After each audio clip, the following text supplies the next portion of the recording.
Mga kabrigada, ang Baho de Masinloc na monitor na may pinakamaraming presensya ng Chinese vessels nitong Mayo. Brigada Kath Austria, ibrigada mo. Brigada Live Report.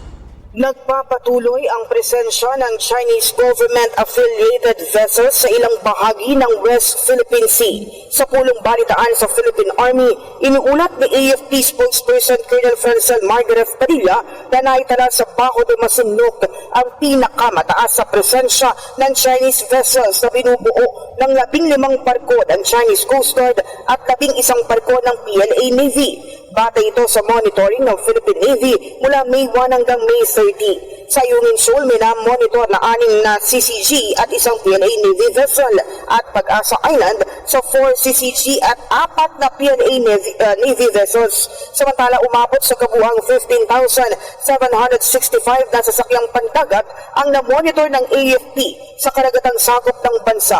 Sa kabuuang bilang, 12,608 ay mga foreign vessels, habang 3,157 naman ang mga domestic vessels. Ayon kay Padilla, 1,349 sa mga ito ay hindi tumugon sa mga region challenge. Kabilang sa mga lugar kung saan naitalang mataas na bilang ng vessels na hindi sumagot sa region challenge ay sa Pag-asa Island sa 665 na mga barko, Tubataha Reef sa 184 vessels at Ayungin Shoal sa 125 vessels. Patuloy na pinatitibay ng AFP ang kanilang maritime domain awareness upang matiyak ang seguridad, integridad at soberenya ng teritoryo ng bansa.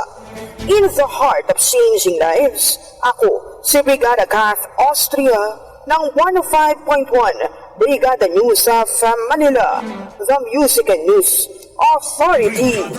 Ang bahaging ito ay hatid sa atin ng Standout ES4 Capsule. Simulang tuparin ang pangarap ng iyong anak. And stunting now,